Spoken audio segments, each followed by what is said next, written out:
Taran-tan, taran-tan-tan. Welcome to the Humiditeam with Franz and Tom.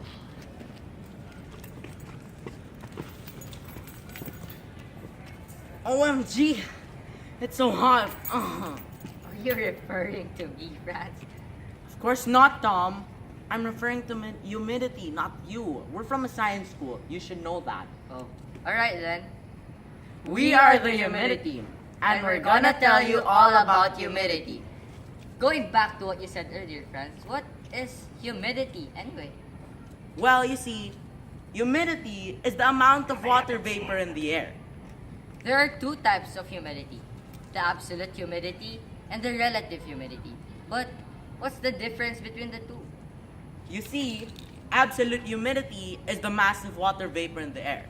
It is measured in grams per cm cube. While the other humidity, which is relative humidity, is the mass of water vapor in the air divided by the actual amount of water vapor in the air. It is measured in percent. In short, the hotter the air is, the more water vapor it holds. But if relative humidity reaches 100%, it means that the air can no longer hold any more water vapor. That's right. And I also forgot, we can measure humidity using a hygrometer. But Franz, I can't see any hygrometer in our science table.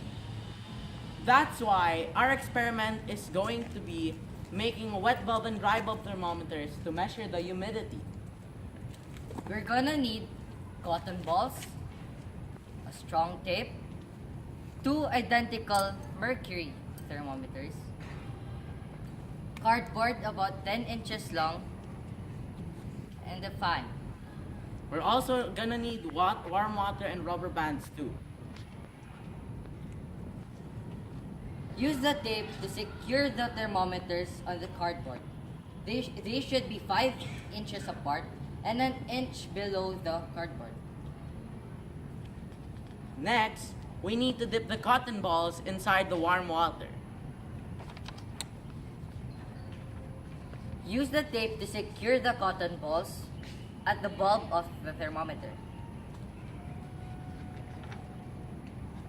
Set a small fan so that we could, and put it in a moderate speed so that we could confirm that we're doing the experiment on controlled conditions. Make it stay that way in 5 minutes. After 5 minutes, we record the temperatures and all the results we see in both thermometers. So, as you see in our data sheet, the dry bulb thermometer had a temperature of 24 degrees Celsius, while the wet bulb thermometer had a temperature of 31 degrees Celsius.